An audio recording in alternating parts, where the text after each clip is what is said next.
दोस्तों पाकिस्तान बामुकाबला New Zealand home series और बड़ी सीरीज़ के पहले टी20 मैच का टाइम टेबल और शेड्यूल आ चुका है। जी हाँ दोस्तों, ऑफिशियली तौर पर फाइनली इंतज़ार की घड़ियां ख़त्म हो चुकी हैं।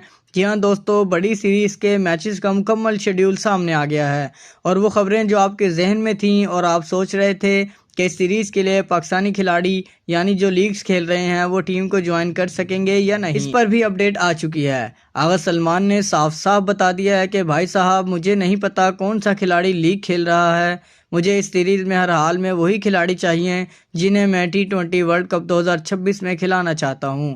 अगली सीरीज़ में मैं कंप्रोमाइज़ कर सकता हूं क्योंकि अगली सीरीज़ श्रीलंका के साथ है, वो एक छोटी सी सीरीज़ है। और यहाँ आगा सलमान ने एक और बात भी कही है कि अभी तो हिसाब भी बराबर करना है, यानी वही जो हम उनके घर जाकर 3 टी20 मैचों की सीरीज़ हार कर आए थे, अब बारी हमारी आ चुकी है।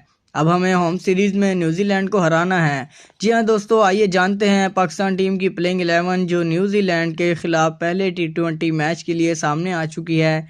साथ ही ये भी जानते हैं कि पाकिस्तान और न्यूजीलैंड के दरमियान पहला टी20 मैच आप लोगों को किस दिन और कितने बजे देखने को मिलेगा। इसके अलावा कौन से खिलाड़ी लीग छोड़कर पाकिस्तान टीम को ज्वाइन करने जा रहे हैं। जी हाँ दोस्तों, और इसके बाद आगा सलमान की जानिब से एक बड़ा चैलेंज भी सामने आया है कि भाई साहब, मुझे यहाँ परफॉर्मेंस भी चाहिए, अगर परफॉर्म नहीं करोगे तो मेरे लिए तुम कुछ भी नहीं हो। जी हाँ दोस्तों, मुकम्मल तफसीलात देते हैं इसी छोटी सी ख़ास वीडियो के अंदर और ये भी जानते हैं कि पाकिस्तान और न्यूजीलैंड के दरमियान टी20 सीरीज़ कब से शुरू होने जा रही है और पहला मैच कितने बजे खेला जाएगा।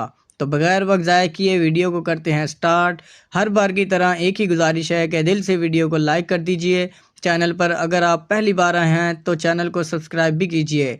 सबसे पहले जानते हैं पाकिस्तान टीम की प्लेइंग 11। नाज़रीन, अगर न्यूजीलैंड के खिलाफ प्लेइंग 11 की बात की जाए तो सबसे ज़्यादा चौंकाने वाली चीज़ ओपनिंग जोड़ी है जो वाकई होश हड़ा देने वाली है। नंबर 1 पर साहिबजादा फरहान को टीम में शामिल किया गया है और यह फैसला मुकम्मल तौर पर फॉर्म की बुनियाद पर लगता है। साहिबजादा फरहान इस वक्त जिस एतमाद और तसल्सल के साथ खेल रहे हैं वो किसी से ढका छुपा नहीं। पहली बार न्यूजीलैंड जैसी मजबूत बॉलिंग लाइन के खिलाफ ओपनिंग करना आसान नहीं होता, लेकिन जिस अंदाज में वो हालिया मैचेस में बड़े बॉलर्स को हैंडल कर रहे हैं, इससे उम्मीद बनती है कि वो यहाँ भी पाकिस्तान को जारहाना आगाज़ दे सकते हैं।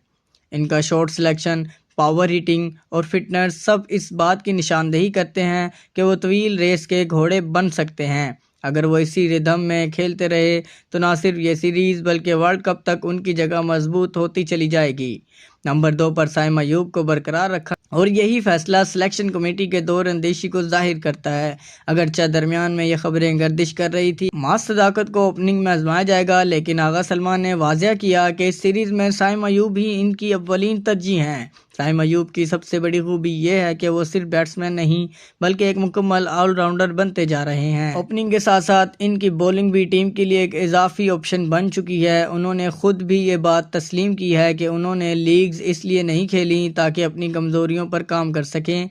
अगर ये मेहनत मैदान में नज़र आ गई तो साइम अयूब पाकिस्तान के लिए लॉन्ग टर्म असासा बन सकते हैं। नंबर 3 पर बाबर आजम की वापसी इस सीरीज़ का सबसे बड़ा टॉकिंग पॉइंट है। बहुत से लोग ये सवाल कर रहे थे कि BBL खेलने की वजह से क्या बाबर इस सीरीज़ का हिस्सा बन पाएंगे या नहीं, लेकिन आगा सलमान का मौक़िफ़ बिल्कुल वाज़ेह है। अगर टी20 वर्ल्ड कप 2026 खेलना है तो नेशनल टीम के लिए दस्तयाब होना पड़ेगा। बाबर आजम इस सीरीज़ में खेलेंगे। श्रीलंका के खिलाफ शायद नज़र ना आए, लेकिन ऑस्ट्रेलिया के खिलाफ वापसी यकीनी है। बाबर की मौजूदगी सिर्फ रन्स की ज़मानत नहीं बल्कि मिडल आर्डर को इस्तेकाम भी फराहम करती है। इनका तजर्बा, प्रेशर में खेलने की सलाहियत और एंकर रोल इस टीम के लिए बेहद अहम है, ख़ासतौर पर न्यूजीलैंड जैसी मुनज़्ज़म टीम के खिलाफ। नाज़रीन, नंबर 4 पर किंग फ़खर ज़मान को रखना एक बिल्कुल मंतकी फ़ैसला है। फ़खर ज़मान और न्यूजीलैंड का रिश्ता हमेशा दिलचस्प रहा है, कभी सेंचुरियाँ, कभी मैच विनिंग इनिंग्स और कभी मुकम्मल तबाही। फ़खर का अंदाज़ हमेशा हाई रिस्क हाई रिवार्ड वाला रहा है। इस पोजीशन पर इनकी मौजूदगी का मतलब है कि अगर पावर प्ले में विकेटें गिर भी जाएं तो फ़खर एक ही इनिंग में मैच का रुख बदल सकते हैं। लेफ़्ट हैंड बैट्समैन होने की वजह से वो बॉलर्स के लिए इजाफी चैलेंज भी बन जाते हैं। अगर फ़खर ज़मान अपनी जिम्मेदारी को समझते हुए खेलें तो पाकिस्तान को एक बड़ा इमेज मिल सकता है। नाज़रीन, नंबर 5 पर सबसे बड़ी और हैरान कुन तब्दीली अब्दुल समद की शमूलियत है। उस्मान खान को ड्रॉप करना और अब्दुल समद को टीम में शामिल करना एक जुर्रतमंदाना फ़ैसला है। عبدالصمد کو ایک پاور ہیٹر کے طور پر دکھایا جا رہا ہے جو ڈیتھ اوورز میں تیزی سے رنز بنا سکتا ہے۔ اس فیصلے کا ایک اور فائدہ یہ ہے کہ چونکہ عثمان خان ٹیم میں نہیں ہے، اس لیے وکٹ کیپنگ کی ذمہ داری صاحبزادہ فرحان سنبھالیں گے، جس سے ٹیم کی کمبینیشن میں مزید لچک آ جاتی ہے۔ اس طرح پاکستان اضافی آل راؤنڈر یا کھلا سکتا ہے، جو جدید ٹی20 کرکٹ میں ایک بہت بڑی سہولت ہے۔ ناظرین، نمبر 6 پر کپتان آغا سلمان خود موجود ہیں اور یہی وہ مقام ہے جہاں ان کی قیادت کا اصل امتحان ہوگا۔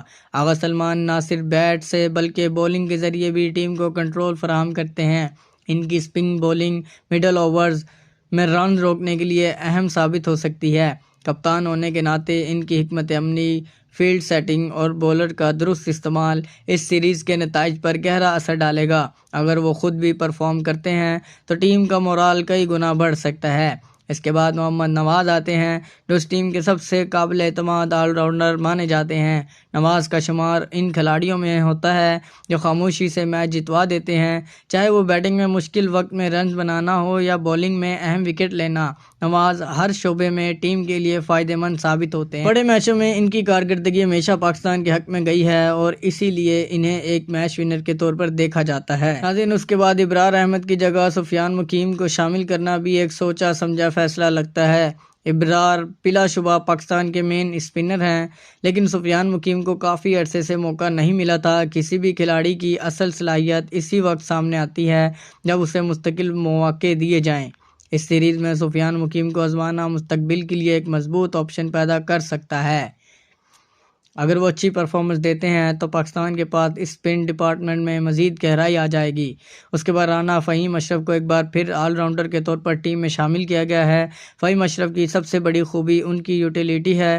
وہ بیٹ بھی کر سکتے ہیں، بولنگ بھی اور فیلڈنگ میں بھی توانائی لاتے ہیں۔ اگرچہ ان کی حالیہ فارم پر سوالات رہے ہیں، لیکن بڑے میچوں میں ان کا تجربہ ٹیم کے کام آ سکتا ہے۔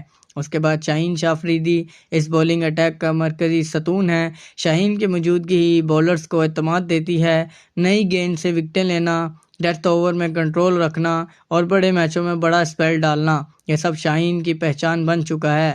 اس وقت جس فارم میں ہیں، اگر وہ برقرار رہی تو نیوزی لینڈ کے بیٹسمینوں کے لیے مشکلات کھڑی ہو سکتی ہیں۔ ناظرین، آخری نمبر پر نسیم شاہ کے بجائے سلمان مرزا کو موقع دیا گیا ہے اور یہی وہ فیصلہ ہے جس پر سب سے زیادہ بحث ہو رہی ہے۔ سلمان مرزا اگر اپنی لائن اور لینتھ پر قابو پا لیتے ہیں تو وہ ایک سرپرائز پیکج ثابت ہو سکتے ہیں۔